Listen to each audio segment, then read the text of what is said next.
Bienvenidos al podcast de Comunidad Cristiana Bíblica Guayaquil, donde escucharás el sermón de la semana.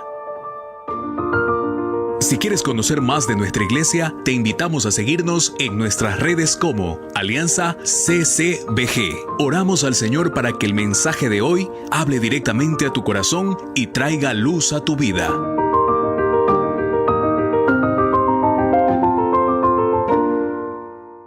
Muy bien,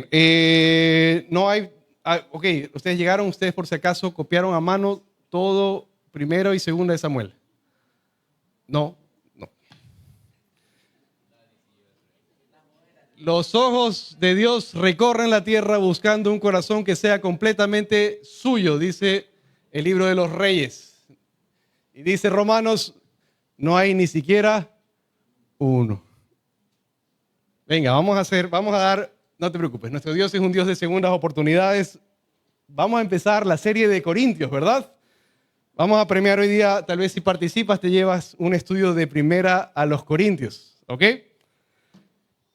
Vamos a dar la oportunidad, segunda oportunidad, Corintios, 16 capítulos. ¿Quién no puede copiar a mano 16 capítulos? Tu tiempo en la palabra es tu tiempo con Dios. ¿Amén o no amén? Tu tiempo en la palabra es tu tiempo con Dios. Repite después de mí, mi tiempo en la palabra es mi tiempo con Dios.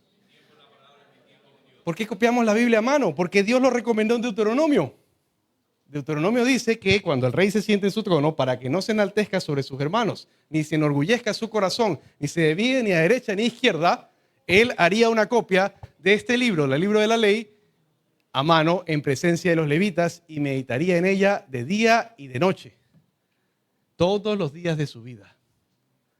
¿Por qué copiamos la Biblia a mano? Es un ejercicio espiritual. Premio, venga. El primero, ya que no pude premiar a nadie, venía generoso. El primer adulto en entregarme todas las dos cartas, primero y segunda de los Corintios a mano, la Biblia de estudio inductivo, tremendo regalo. Gilbert, esta es tu oportunidad. Y el primer niño en entregarme. No, tú tienes que traerlo. Este miércoles de oración tranquilamente puedes venir con... Y primer niño en entregar primera y segunda a los Corintios, copiado a mano en un cuadernito, la Biblia visual para niños, Nueva Biblia de las Américas. Tremendo premio. Vengan el miércoles de oración. Si trajiste el miércoles ya estamos. Si no, vengan el domingo. Si no, cuando sea. El primero en llegar. Esa es la carrera. Repite después de mí. Mi tiempo en la palabra es mi tiempo con Dios. Muy bien, vamos a comenzar. Liderazgo a prueba.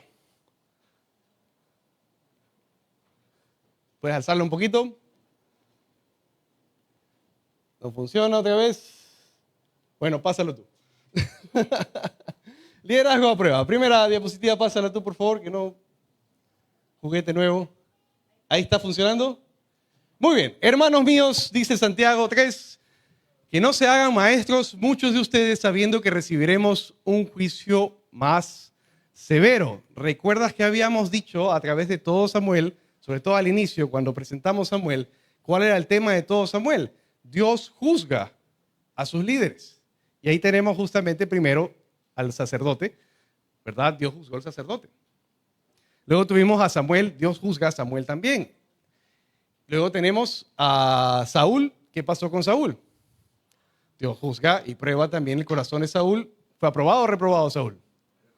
Muy bien. Y luego tenemos a David, de quien David, Dios dice, es un hombre conforme a mi corazón. Muy bien. Sin embargo, vemos por lo menos en Samuel, veamos el relato de hoy particularmente, se nos muestra a David actuando en independencia. En Samuel tenemos al menos 8 pecados bien claros registrados de David. La Biblia no le oculta el pecado a nadie.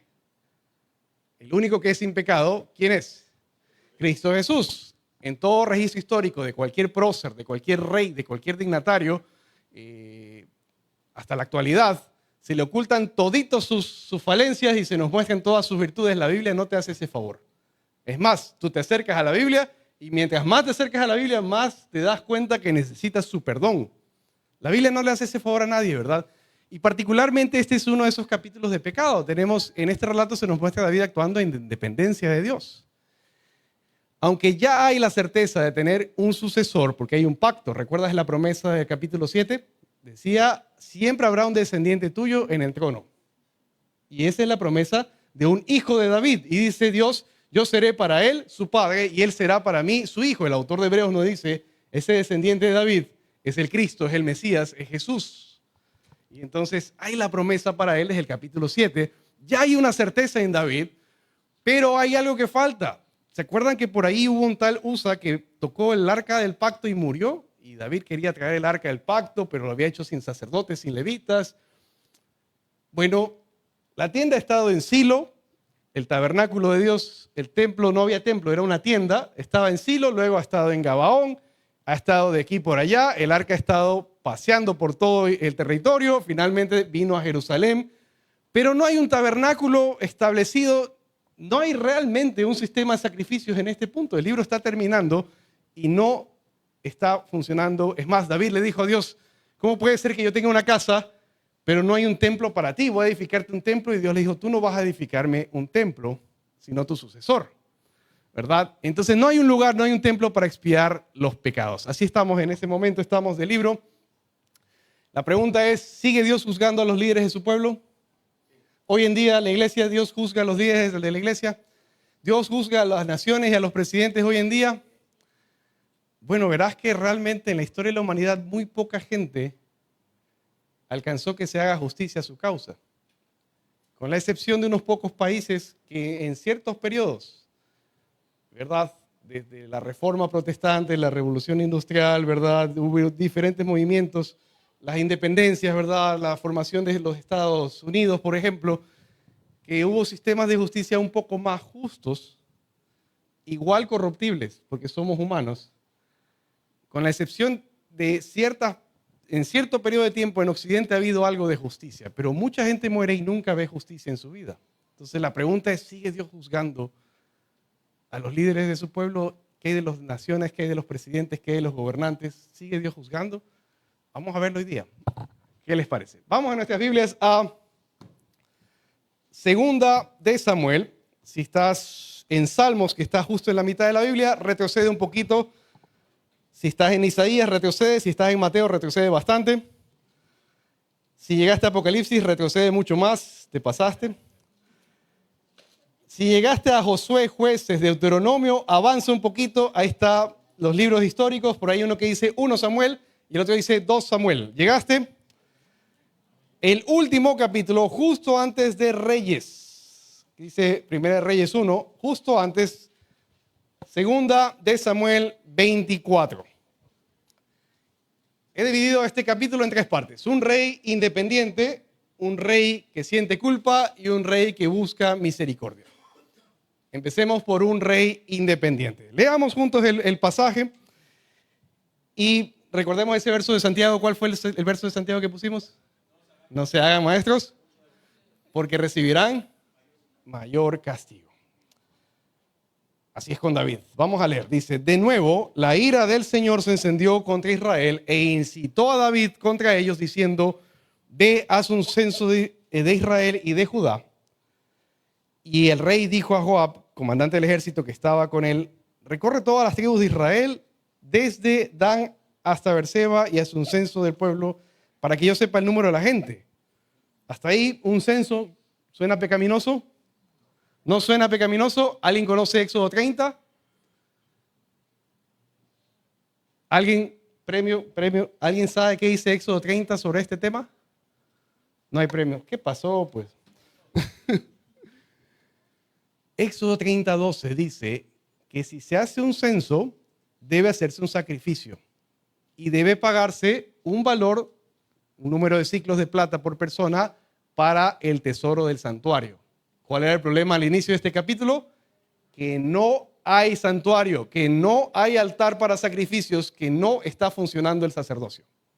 Hay un sacerdocio como que están de Silo a Gabaón, el arca está en Jerusalén ya, pero está desarmado el templo. Y entonces dice que él va y Joab reclama. Mira verso 3. Joab, que es el comandante. Ustedes ya saben un poquito quién es Joab. Para los que no saben quién es Joab, Joab es el comandante del ejército de David, es sobrino suyo y es un hombre sanguinario. Es un hombre de hacer las cosas cuando tocan y a veces hace bien. pero lo hace a su manera y lo hace, es un hombre sanguinario realmente. Y verás que David desconfía muchas veces de Joab, finalmente lo restituye en su puesto. Joab, bueno, esto lo vimos, ya lo vimos, hemos visto semana a semana de Joab. Joab es una rata. Es el matón, es el tiro fijo, ese Joab. Pero Joab, mira Joab. Joab respondió al rey que el Señor tu Dios añada al pueblo 100 veces más de lo que son, mientras todavía ven los ojos de mi señor el rey. Pero ¿por qué se complace mi señor el rey en esto? Es decir, Joab entiende que no hay santuario, que no va a haber el pago, que no va a haber el sacrificio y que va a haber pecado sobre Israel. Y Joab el que le dice, y sin embargo, mira esto de aquí, verso 4, sin embargo la palabra del rey prevaleció. Mira que no dice, voy a golpear la mesa, no se asusten. No dice, David prevaleció. No dice que David gritó. No dice, David se impuso. Simplemente dice, la palabra de David prevaleció y en el pasaje paralelo la misma expresión. No fue por fuerza, simplemente prevaleció contra Joab y contra quienes más que también se opusieron al censo. Los comandantes del ejército salieron pues ahora sí Joab y los comandantes del ejército de la presencia del rey para hacer el censo del pueblo de Israel. Pasaron el Jordán y aquí hay una serie de lugares que sería más o menos como ir primero a oriente, hacia el este, luego subir y luego dar la vuelta de todo territorio. ¿Verdad? Y entonces saltemos al verso 8. Habiendo recorrido todo el país, volvieron a Jerusalén al cabo de ¿cuánto tiempo le tomó hacer el censo a estos hombres? Muy bien, 9 meses y 20 días. Joab dio al rey la cifra del censo del pueblo y había en Israel 800,000 valientes que sacaban espada y los de Judá eran 500,000 hombres. El conteo, según Samuel, son los que sacan espadas. El conteo es un poco más amplio. En Crónicas se nos dan otras cifras un poco más altas. La razón es que aquí solo se nos menciona los que podían ir a batalla. Verso 10, después que David contó el pueblo, le pesó en su corazón y hasta ahí vamos a leer en esta parte. Entonces, primera parte, un rey que toma una decisión independiente, ¿verdad? Breve repaso del resto de Samuel. Segunda de Samuel es pecado. Todo es pecado, pecado, pecado, pecado. Primera de Samuel, todo es victorias, victorias, victorias, victorias. Segunda de Samuel, pecado, pecado. Bueno, de hecho, hasta la mitad, menos de la mitad. Un quinto del libro, un cuarto del libro, digamos. Un cuarto del libro son las victorias. Pero cuando David llega a la cumbre de su poder político, cuando ya es un hombre fuerte, temido entre las naciones, ¿verdad? Un día decide no ir a batalla. Recordarás que vimos eso, ¿verdad? Y ese día que decidió no ir a batalla es cuando peca y la Biblia no le oculta el pecado a nadie. Y ese pecado también estuvo oculto por 9 meses. Curioso, ¿verdad? Porque embarazó a una mujer que no era su esposa, una mujer que estaba casada, e hizo algo todo terrible. Es decir, mandó a matar a este hombre para poder quedarse con la mujer y el niño. Y esto desagradó a Dios. Ahora, cuando hace esto, ¿qué ocurre? Dios envía al profeta Natán. Y Natán le hace una historia, él juzga severamente, y ya vamos a hablar un poquito de eso. Pero entre otras cosas, David se arrepiente y dice, yo he pecado. Finalmente confiesa su pecado, y ahora que ha confesado su pecado, Dios le dice, bueno, a Natán en ese momento le dice, dile esto, no morirás, pero morirá el niño. Porque por causa de tus pecados has hecho blasfemar a las naciones. Y eso sería de aquí para adelante, desde el capítulo 11, que es la mitad del libro, menos de la mitad, mucho antes, como un cuarto del libro empieza, todo es pecado y lo siguiente es consecuencias del pecado. Así ha sido todas estas semanas. Recuerdas que hemos visto, ¿verdad?, a su hijo mayor Absalón liderar una guerra civil. Hemos visto a Joab hacer de las suyas de aquí por acá, ¿verdad? Hemos visto sangre. Como tal cual dijo el profeta Natán, la espada nunca se apartará de tu casa. Ahora, volvamos a este último pasaje. Ya David ha superado la guerra civil, ya está en la tranquilidad de la victoria, ya han pasado los años. Y un día, después de vencer a los filisteos, se nos menciona 2 capítulos antes, han matado, no solo Goliat ha muerto, sino que han muerto los hermanos de Goliat. Crónicas nos confirma un número de hombres grandes, deformes, incluso con más dedos que cualquier persona, ¿verdad? Que su lecho era una cosa impresionante, su cama, ¿verdad? Sus espadas y sus lanzas nos dan unas medidas absurdas. Porque, ¿alguno de ustedes ha visto un gigante alguna vez en vida?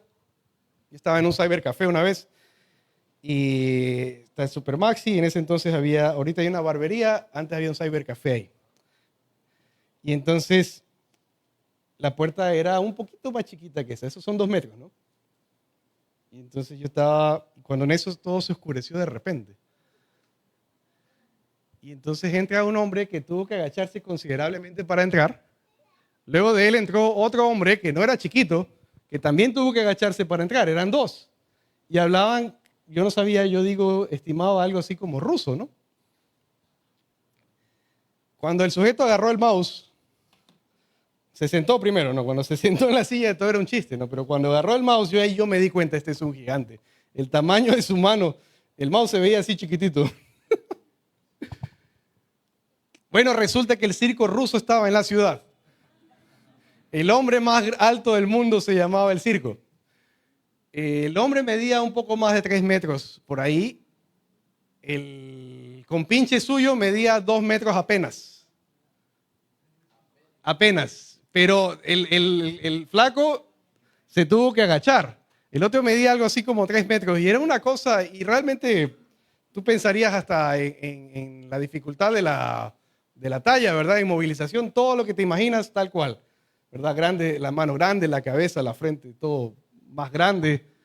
Impresionante. Bueno, de ese tipo de personas han matado entre el ejército de los filisteos y es el tiempo de victoria. Y ya cuando está todo en paz, ¿qué dice el texto de David? Su palabra prevaleció.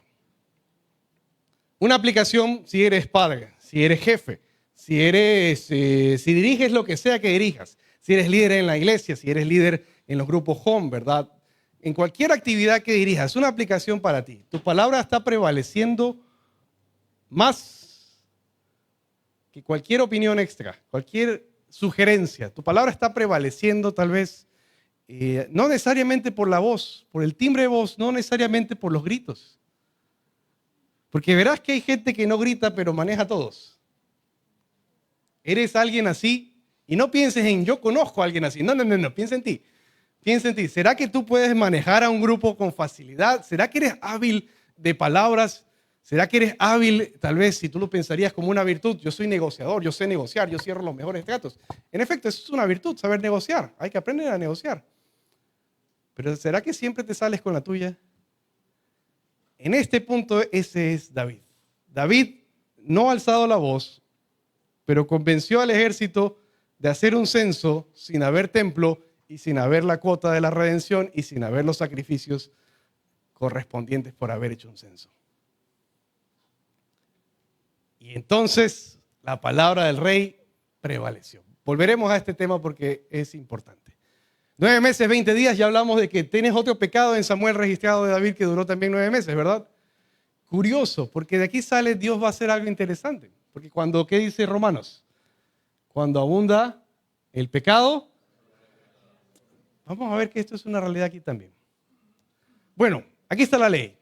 Cuando hagas un censo de los israelitas para contarlos, cada uno dará al Señor un rescate por su persona cuando sean contados, para que no haya ¿qué? Plaga. Y ese es uno de los castigos por quebrantar la ley. Habrían, más o menos son 7. Sería hambre, serían guerras, ¿verdad? Serían enfermedades. Y entonces, ¿cuál es el propósito? Que cuando hay hambre, ¿qué tiene que hacer el pueblo? Evaluar sus caminos, consultar al Señor y regresar al Señor. Cuando están siendo derrotados en batallas, ¿qué tiene que hacer el pueblo? Evaluar sus caminos y regresar al Señor. Si hay enfermedad en el pueblo, ¿qué tenían que hacer según el pacto de Israel? Exactamente. Y entonces, para que no haya plaga entre ellos, es un castigo común dentro del pacto de la ley, la relación de Dios con la nación de Israel. Ahora, yo tenía una idea para presentarte hoy y te la voy a presentar igual, pero conversaba con Luis Eduardo Pinzón. ¿Conocen a Luis Eduardo? Sí, muy bien, quienes le conocen. Conversaba con él de Job. Y Job tiene algo interesante al inicio y él me dice, verás, prueba o tentación. Y entonces con Job yo ya tengo mi respuesta porque yo hice mi estudio de Job y espero que tú lo hagas. Pero él me dice, verás, Job pasa la prueba. Su esposa maldice al Señor. Cae en tentación. Misma adversidad, dos resultados. En la adversidad, el uno pasó la prueba, la otra cayó en tentación. Y ese somos tú y yo, me dice. Ah, ya, pero yo ¿cuál soy entonces? Le digo. En efecto, veamos, prueba. Mira lo que dice Luis sobre la prueba. Si tus acciones bajo la adversidad traen gloria a Dios, pasaste la prueba. ¿Ok? Pero si tus acciones bajo la adversidad resultan en que se maldiga el nombre de Dios, has caído en tentación. Así más o menos es con este pasaje. Porque el verso 1 dice que la ira del Señor se encendió contra Israel e incitó a David contra ellos, diciendo, ve, haz un censo de Israel. En el pasaje paralelo de Crónicas empieza igual, con la diferencia que dice, Satanás incitó a David a hacer un censo. ¿Y ahora qué hacemos? Bueno, escuchaba curiosamente esta semana una historia muy jocosa. Creo que es de esas que nos gusta inventar a los cristianos. Inventada, que haya pasado o no, sirve para la ilustración. Más o menos va así.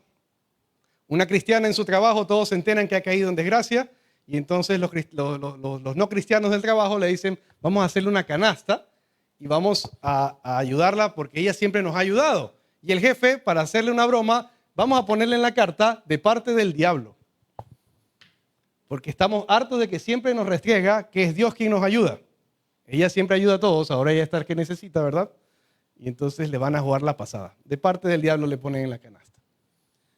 Y entonces la visitan en la casa y llevan la canasta, ella agradece la canasta y no dice nada, empieza a meter las cosas en la refrigeradora y los compañeros ahí como queriendo hacerle la broma le dicen, bueno, pero ¿no quieres saber quién te la envió? No te preocupes, que cuando Dios ordena a alguien hacer algo, hasta el diablo obedece. Así más o menos es esto. Y te doy la solución más técnica ahora sí. Primera de Reyes 22. Dios entrega a Satanás a otro rey. Y dice esto. Un espíritu de engaño engaña a este rey para que salga a batalla. Tiene que morir en batalla. Pablo usa esta expresión, ser entregado a Satanás, múltiples veces. Ser entregado a sus pasiones, ser entregado a su pecado, para que sufra el castigo correspondiente. Y entonces así empieza entonces preguntamos, ¿fue tentación? ¿Fue prueba? ¿Qué pasó aquí? La adversidad es la misma. ¿Cómo sales de ella? Demuestra qué está pasando en tu vida. Repasemos el concepto. Habíamos dicho, la prueba, si tus acciones bajo la adversidad traen la gloria a Dios, pasaste la prueba, muy bien. Pero si resulta en que se maldiga el nombre de Dios y te sirve para evaluarlo, al final regresaremos a este concepto.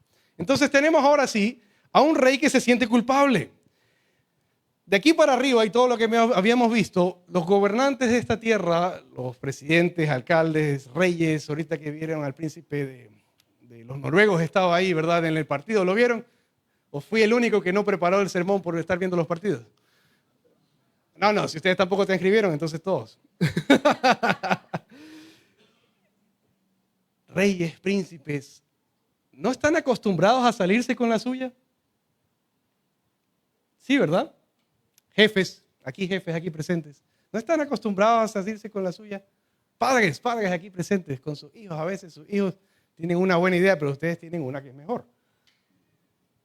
¿Verdad? No estamos acostumbrados a darle la vuelta a las cosas, a dorar la píldora, como se dice. Bueno, hasta aquí, esto es lo natural. Esto es lo natural. Pero mira lo que pasa aquí en este verso. Verso 10. Después que David contó el pueblo, le pesó en su corazón y dijo pues David al Señor, he pecado en gran manera por lo que he hecho. Pero ahora, oh Señor, te ruego que quites la iniquidad de tu siervo, porque he obrado muy neciamente. Esto es de locos. ¿Qué gobernante de la tierra dice, he pecado y he obrado neciamente. ¿Conociste algún presidente de nuestra república que haya hecho eso en un mandato, haya dirigido una oración al Señor y haya dicho, hemos pecado, yo he obrado neciamente? ¿Conociste a alguien así? ¿Sabes dónde es el único lugar donde tú encuentras hombres que emulan esto de aquí, ¿verdad? Que replican frases y oraciones así? Es en las iglesias. Es en las iglesias. Fui invitado a un evento en Paraguay una vez, donde el ministerio se llama algo así como pastoreo de pastores. Y quien dirige fomentamos una transparencia y hacíamos 2 o 3 preguntas, siendo la primera pregunta, ¿qué tentación te está afectando hoy? Y entonces cuando hablábamos de la tentación, ¿verdad? Hubieras visto decir las mismas tentaciones que el resto. Solo que usualmente los pastores no tienen dónde hablar, con quién hablar transparentemente. Estoy siendo tentado en esto, ayúdame, ¿verdad? Y fue un evento muy interesante, porque se fomentó una transparencia. Y entonces entre las cosas y resoluciones de la sesión, muchos dijeron, yo tengo que confesar esto a mi iglesia. Solo en círculos cristianos se ha visto algo así. Y bueno, ¿y de dónde lo sacamos? De la palabra de Dios. Y verás que David ahorita dice, me pesa. Y entonces, ¿qué dice? Quita, Señor, la iniquidad porque he obrado muy neciamente. Verso 11, cuando David se levantó por la mañana, vino un profeta, este es Gad, vidente de David, diciendo, ve y di a David, esto dijo el Señor primero, así dice el Señor, te ofrezco 3 cosas. Escoge para ti una de ellas para que yo la haga. Así que Gad fue a David, se lo hizo saber diciéndole, ¿quieres que te vengan 7 años de hambre en tu tierra o que huyas por 3 meses delante de tus enemigos mientras te persiguen o que haya 3 días de pestilencia en tu tierra? Considera ahora y mira qué respuestas de dar al Señor que me envió. ¿Verdad? Entonces le pesó en su corazón, ya está. Antes de analizar las 3. Una palabra de exhortación, ¿saben quién es él? Se llama Chuck Swindoll, es un autor de lujo. Si ven un libro de él, cómprenlo, así está en inglés. Y si no hablas inglés, me lo das a mí, que a mí me sirve. Es un autor recomendadísimo. Él dice, para los padres cristianos no tengo mejor recomendación.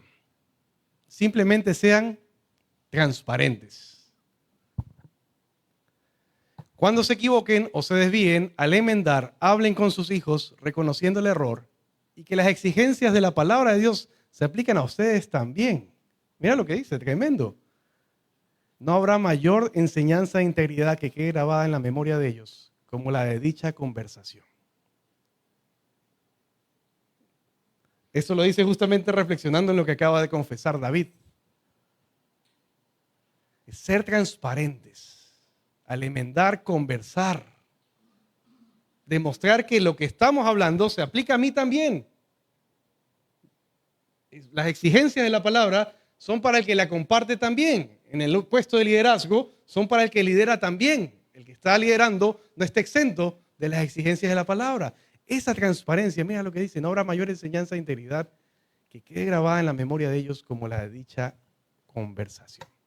Por ahí por el 2011, un hombre que nos discipulaba, Tom Hayes, después de haber visto tanto fruto en el ministerio en América Latina, tú estabas ahí y recordarás que se puso de pie y dijo, yo tengo que pedirles perdón por mis excesos, por mi liderazgo pasivo en muchas ocasiones, y enumeró cosas que nosotros ni las habíamos notado.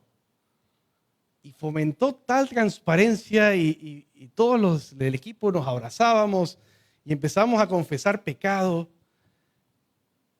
Él nos pastoreó en ese momento. Fue como unos 20 minutos de conversar, de abrir nuestros corazones, de ser transparentes. Eso nunca se me va a olvidar, porque es el evangelio puesto en práctica. El que somos perdonados, ¿verdad? La transparencia. Bueno, teniendo eso en cuenta, que esto que ha hecho David es de locos, y que solo los locos que creemos en Cristo Jesús y hemos sido transformados por su palabra, creemos que toca hacerlo, ¿verdad? A pesar de eso, viene el juicio de Dios. 3 castigos. Levítico 26 y 27 es el pasaje donde te mencioné de esos 7 castigos. ¿Qué pasaba si no se arrepentían? Se incrementaban 7 veces más. Y si no se volvían a arrepentir, si seguían en su pecado, se incrementaba la intensidad del castigo 7 veces más. Hasta que se arrepientan. ¿Por qué Dios envía el castigo? Para que se arrepientan. Y entonces 7 años de hambre es la primera opción. Esto responde a un pecado previo que lo tuvimos que haber visto hace unas semanas, de un pacto que Saúl quebrantó. De hecho, iban 3 años de hambre y la solución fue darle muerte a los hijos de Saúl. Pero eso no ha aplacado un castigo pendiente. Y aunque dice, esto fue hecho delante del Señor, Dios manda a Gad con Levítico 26. Luego viene 3 meses de guerra, Levítico 26 nuevamente. Y finalmente la peste, que es el que corresponde a este pecado puntual. Dios, juez justo de toda la tierra, dijo en Isaías: yo echaré los pecados de todo mi pueblo sobre un siervo, sobre mi siervo. ¿Alguna vez te preguntaste cómo es que un solo hombre puede tomar el lugar de muerte que le corresponde a toda la humanidad? La respuesta está en Isaías 53. Porque Dios sentenció sobre su siervo, un varón perfecto, un varón experimentado en dolores, Cristo Jesús, que todo el pecado de todos nosotros caiga sobre una persona. Uno muere en lugar de todos. Y entonces dice, todos están representados en Adán, dice Pablo explicando justamente esto que ha pasado. Y entonces, así como por Adán entró el pecado, entra la muerte, luego tenemos a Jesús como un segundo Adán, quien sobre él recae todo el castigo de la muerte y el pecado, para que asimismo entre la vida y la resurrección. De la misma forma, Dios aquí como juez justo ha puesto a David bajo prueba. David cae en tentación, no pasa la prueba, pero se hace culpable de un pecado más, pero habían 2 pecados más pendientes sobre el trono. Y entonces, ¿cuál de esos 3 te parece más severo? 7 años de hambre. Bueno, el segundo más severo. 3 meses de guerra. Y el tercero más severo. La peste. Pero es severo. De hecho, van a morir 70,000 personas en esta peste. Es severo. Entonces, le da por palabra del profeta, escoge el menos severo. Y David responde de la forma más sabia posible. Mira, David ha pecado, David confiesa pecado, David recibe ahora sí, tienes este castigo, tienes que pagarlo por ser el rey. Y verso 14, respondió David a Gad, estoy muy angustiado. Y no va a ser. Te ruego que nos dejes caer en manos del Señor, el tercero, porque grandes son sus misericordias. Pero no caiga yo en manos del hombre. ¿Qué está haciendo David? Lo que dicen los salmos. David escribió de esto más de una vez. El que recto conoce a Dios. Y cuando el recto se equivoca, peca, se desvía, vuelve a aquel Dios que lo puede castigar y pide misericordia. Ilustrémoslo de padre a hijo. Cuando eras chiquito y hacías un destrozo. A ver, Paula, hace no mucho. Si tú quebrabas algo, hacías algo, una travesura, ¿cuándo era mayor el castigo? ¿Si confesabas o si lo escondías? Cuando lo escondía. Cuando escondías lo que habías hecho, el castigo era más severo. ¿Cómo que no? Pero si confiesas. Exactamente. Y tal vez la disciplina sería menor, ¿verdad? Con esa esperanza, como quien conoce a Dios, como quien ya ha recibido el perdón de Dios antes, David exclama, ¿verdad? Verso 14, estoy muy angustiado, te ruego que nos dejes caer en manos del Señor, porque grandes son sus misericordias. Y se refugia en aquel juez justo. Y es el mismo juez que lo puede rescatar. Es el mismo juez que lo va a perdonar. Porque sus misericordias son grandes. No caiga yo en manos del hombre. Muy bien. Pasemos entonces a la tercera parte del estudio. Este es el rey que busca misericordia. Entonces habíamos dicho primero, un rey que actúa en independencia. Segundo, habíamos dicho, este rey que siente la culpa y ahora busca la misericordia. Mejor es caer en manos del Señor porque grandes son. Repite después de mí. Mejor es caer en manos del Señor porque grandes son sus misericordias. A ver, de memoria. Mejor es caer en manos del Señor porque grandes son sus misericordias. Amén. ¿Es esto realidad en nuestras vidas? Ajá. Ahí te quería ver. ¿Esa es la respuesta correcta o es una realidad en tu vida? ¿Confiesas o ocultas? ¿Qué hizo David cuando ocultó el embarazo de Betsabé? ¿Qué hizo David? ¿Te acuerdas? Él pecó, pero luego se dedicó a ocultarlo. Mandó matar a Urías.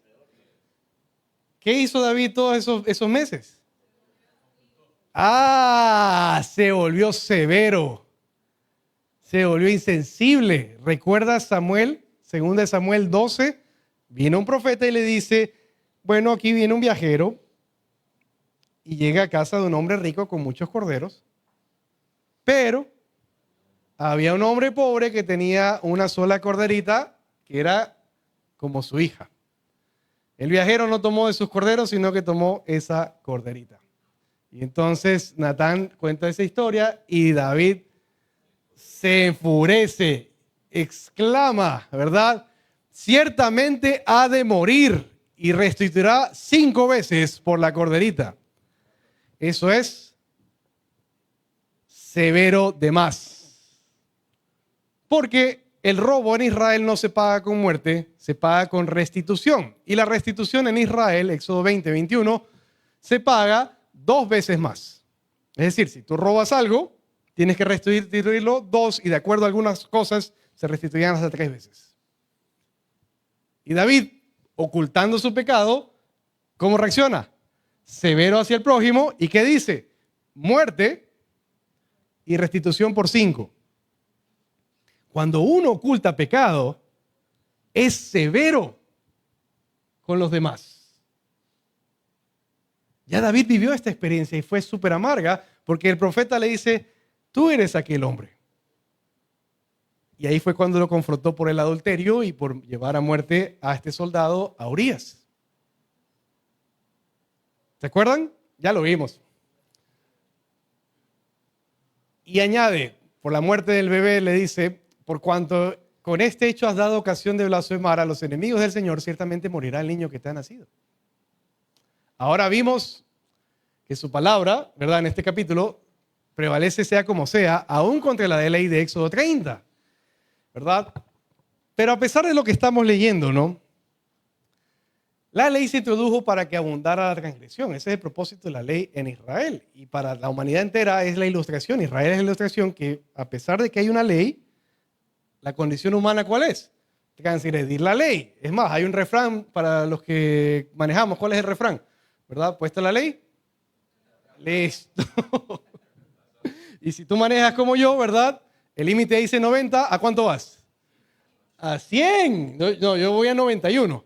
91, 92, estoy por ahí. Si la ley dice 100, ¿a cuánto vas? Rango moderado 120. ¿Verdad? Y así somos. Y así somos. Entonces, ¿pero qué dice? Pero donde abundó el pecado, sobreabundó la gracia. Eso está en Romanos 5:20. Para que así como el pecado reinó en la muerte, así también la gracia reine por medio de la justicia para vida eterna, y eso es mediante Cristo, Jesucristo nuestro Señor, ¿verdad? Eso es 5:21. A ver, espérenme un ratito. Antes de pasar acá. Leamos un párrafo más que es importante leer. Verso 15 del párrafo dice, y el Señor envió pestilencia sobre Israel desde la mañana hasta el tiempo señalado de todas estas ciudades. Cuando llega a Jerusalén, mira lo que dice cuando llega a Jerusalén. Verso 16, cuando el ángel extiende su mano hacia Jerusalén para destruirla, el Señor se arrepintió del mal y dijo al ángel que destruía el pueblo, basta, detén ahora tu mano. Y el ángel del Señor estaba junto a la era de Arauna, Jebuseo. Entonces David habló al Señor cuando vio al ángel que hería al pueblo y dijo, he aquí, yo soy el que ha pecado y dice, castígame a mí, a los míos, mis casas, mis ovejas, todo lo demás. Aquí anótalo, no lo vamos a leer hoy. Salmo 38. Gilbert, yo estoy que hablo y hablo y veo que no tomas nota. Salmo 38. Anótalo ahí. Salmo 38. Eso. Andrés, estoy que hablo y hablo y no tomas nota. Salmo 38. Eso. Muy bien. Estoy molestando. Salmo 38, entre otras cosas, nos muestra que David estuvo 3 días enfermo. Salmo 38 nos cuenta de una ocasión que David estuvo con una peste de 3 días y que hubo mortandad en el pueblo. ¿Será tal vez este el momento en que se redacta ese salmo? Creo que sí, con todo revísalo, analízalo tú mismo. Salmo 38 nos habla de una plaga y de que David mismo se enferma. Y mira lo que dice aquí, caiga sobre mí y sobre mi casa, ¿verdad? Y no nos dice en el evento si él cayó enfermo o no, pero este salmo nos habla de un evento donde David estuvo enfermo por 3 días también. Verso 18, y Gad vino a David aquel día y dijo, ahora sí, sube y edifica un altar en esa tierra donde está el ángel parado, en la de Arauna, Jebuseo. Si ustedes recuerdan, los jebuseos son los que habitaron Jerusalén antes que David conquiste Jerusalén. Este es un jebuseo que todavía tiene un terreno importante en Jerusalén. Y cuando llega donde él, ¿verdad? Y se presenta donde este jebuseo, el jebuseo le dice, voy a darte todo gratis, es decir, tómalo y ora por la plaga y que el Señor sea propicio. Y entonces David le responde, yo no voy a hacer una ofrenda al Señor que no me haya costado. ¿Cuánto cuesta todo el terreno? ¿Cuánto cuestan los bueyes? Y le pesó su valor en plata y adquirió un terreno importante en la ciudad que le pertenecía a un jebuseo todavía. Ahora, esto es importante porque mira lo que ha pasado a través de toda Segunda de Samuel. En el capítulo 7, Dios hace un pacto con David y le dice, estableceré a tu descendiente, yo seré padre para él y él será mi hijo. El problema es que el hijo de David, el sucesor, ya sabemos quién es Salomón. Salomón tuvo que aprender que él no era ese Mesías esperado. Es más, su reino se viene abajo y se divide el reino en los días de su hijo. Y así los hijos de David, siempre a la expectativa, un hijo de David que reine y que nos salve, ¿verdad? Finalmente, nosotros ya sabemos de este lado de la historia quién es. Es Jesús. Pero el capítulo 24 nos informa ahora que se compra un terreno importante en Israel, en Jerusalén particularmente, que es el terreno de Arauna, y es para un altar. Sobre ese terreno se viene hablando desde Génesis 22. Es un terreno donde Abraham hizo algo importante. ¿Tú te acuerdas aquel pasaje donde Dios prueba a Abraham y le dice, trae a tu hijo, a tu único, a quien amas, a Isaac, y ofrécelo en holocausto en el lugar que te mostraré? Cuando llega y estaba por ofrecerlo, el ángel del Señor baja y le dice, detente a Abraham, ahora sé que temes a Dios. Abraham levantó la cabeza y había un carnero trabado por los cuernos que tomó el lugar de su hijo y lo ofreció. Ahora este terreno le pertenece a un hombre, que es Arauna. Y lo acaba de adquirir David para hacer un sacrificio. Una vez hecho el sacrificio, verso 24, verso 25, edificó David ahí el altar y ofreció holocaustos y ofrendas de paz. Y el Señor escuchó la súplica por la tierra y la plaga fue detenida en Israel. Los que murieron, 70,000. Los que estaban enfermos y sobrevivieron, el resto.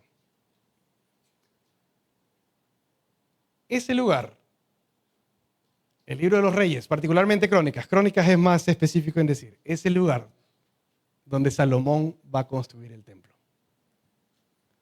Donde la presencia de Dios va a llegar y donde Salomón diría, este será el lugar para las naciones, una casa de oración, donde el que venga pueda pedir perdón y recibir misericordia. Y es una oración muy bonita. Dice, si nosotros pecamos y nos extraviamos, pero si nos volvemos a ti, escucha, Señor, nuestra oración. Eso está en Primera Reyes, los primeros capítulos. Es ese lugar, que es el que faltaba en Samuel. En Samuel era un relajo. Silo, Gabaón, el arca por aquí, los sacerdotes por allá, los profetas de vez en cuando por aquí y por allá. Era un relajo, ¿verdad? Finalmente el arca llegó, Llega el arca, viene el pecado, después del pecado las consecuencias, la guerra civil, ahora que ya están establecidos otra vez, un censo, más pecado. Y estamos viendo que mientras más pecado, ¿verdad? Porque eso es inevitable. Somos carne. David no era el hombre perfecto. Dios, a pesar del pecado, está haciendo algo interesante, ¿verdad? Hablemos de ese templo. Voy a citar a un autor que es muy bueno, se llama John Lennox, y dice: la gran mayoría de los seres humanos, esto es en respuesta usualmente al nuevo ateísmo. Él lo ha dicho muchísimas veces en debates. Y dice: la gran mayoría de los seres humanos a través de la historia no han experimentado ni alivio ni justicia frente a todo el sufrimiento que han vivido. Entre esto y esto, él usualmente dice: el nuevo ateísmo no tiene nada que ofrecer, ni esperanza, ni alivio, ni justicia. Luego continúa y dice: con la excepción del sistema judicial de pocos países en Occidente, que ha funcionado a medias por un breve tiempo, simplemente no hay justicia humana. Pero no tenemos un Dios que sea indolente al sufrimiento y a las injusticias, más bien creemos en aquel que se hizo carne y vivió toda la experiencia humana. Ese es nuestro Señor Jesús. Él tomó sobre sí todo el pago que por el pecado merecíamos, y es a Él a quien se le ha confiado juzgar con justicia. ¿Cómo hablaba Jesús de su propio cuerpo?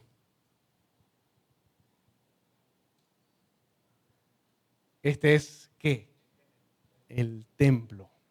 Destrúyanlo en 3 días. ¿Cuánto duró la peste? ¿Y qué hará después del 3er día? ¿Quién habita el templo? La presencia de Dios. Como diría Colosenses, a Dios le plació que en Jesús habite toda la plenitud de la deidad, toda la plenitud de la divinidad. David tuvo que aprender a las malas que él no era el Salvador de Israel. Salomón tuvo que aprender de la misma forma que no es el Salvador de Israel. Si tú eres líder, tú tienes que aprenderlo. Y prefiero que lo aprendas por las buenas que por las malas. Tú no eres el salvador de tu hogar, tú no eres el salvador de tu negocio, tú no eres el salvador de la iglesia. Tú vas a pecar. Simplemente porque somos carne. La diferencia con David es que cuando pecaba, ¿qué hacía? Confesaba y regresaba a aquel y pedía misericordia a aquel que le iba a juzgar. ¿Dios le quitaba el juicio? No necesariamente. David tuvo que aprender que en efecto sería un hijo suyo, un descendiente suyo en la carne, pero en espíritu, ¿quién es? Es el mismo Dios, el Hijo de Dios. Y ese es Jesús, ¿verdad? Cuando Jesús se hizo carne, Él vino a hacer ese templo, ¿verdad? Donde habitó toda la plenitud de la deidad. Si el problema es la independencia, ¿verdad? La decisión independiente de David como rey. Y si ese es nuestro problema, que somos independientes y actuamos independientemente de Dios y su palabra, independientemente de su espíritu, tomamos decisiones a la ligera, ¿verdad? Por ejemplo, ¿cómo te vas a vestir hoy? Y aunque parezca menor, hoy día yo me vestí de jeans. Y no oramos por esas cosas, ¿o sí? La falta de oración es un voto de independencia contra el Señor. La toma de decisiones, dice Isaías capítulo 30, hay de las que toman decisiones sin mi consejo. Es un pecado delante de nuestro Señor. Es la independencia. Si la independencia es el problema, la solución es la dependencia. La enseñanza de que Jesús es el templo perfecto. Es la dependencia constante.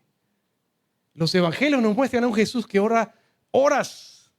Y cuando no hay tiempo para orar, entonces no duermo. Y cuando no hay tiempo para dormir, entonces no como, pero oro horas. ¿Y cómo tomaba decisiones nuestro Señor Jesús? En dependencia. La presencia del Señor.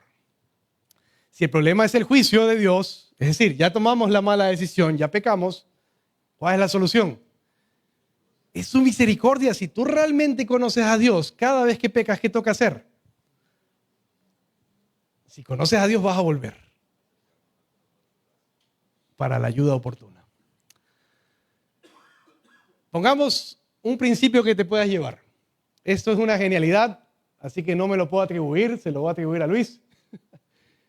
Y entonces, prueba o tentación. Vamos a ver. Si lo que digo o hago trae gloria a Dios, pasé la prueba. Si lo que digo o hago quita gloria a Dios, he caído en tentación. ¿Qué pasó con David aquí? Cayó en tentación. ¿Pero qué pudo hacer? Buscar su misericordia. Y ahí estamos. Se acabó la presentación, sin embargo, quisiera animarte en cualquier lugar de liderazgo que estés ocupando. Y tú me dirás, tal vez, yo soy el más pequeño, a mí nadie me sigue, yo no soy líder. No, espérate un ratito. O no, yo soy niño todavía, o yo soy muy joven, o yo soy muy calladito. No tienes idea del lugar que ocupas aquí. No tienes idea de lo que significa tu presencia aquí. Un hermano menor, no tienes idea cómo influencia al resto de la manada. El liderazgo que influyes, es decir, solo mira quién te mira. Solo mira quién te imita. Entonces, esto también va para ti, que crees que no eres líder. Todos somos de alguna forma influencia para alguien más. Animarte a que evalúes en tu corazón si estás prevaleciendo tú por tus medios humanos y si lo que tú haces trae gloria o deshonra a Dios. Ese es el principio. ¿Y qué hay cuando hemos traído deshonra? Sí, solo si tienes una relación con Jesús, puedes acceder a su misericordia. ¿La tienes? ¿Tienes a Jesús en tu corazón? ¿Lo sabías? Evaluemos nuestros corazones. Pónganse todos de pie y abrázate con 2 o 3 personas cerca tuyo. Y si está lejos, camina hasta allá donde está tu familiar. Busca a tu familiar, a tu amigo invitado. Y vamos a orar juntos. Hasta eso se preparan los músicos. Vengan acá los músicos.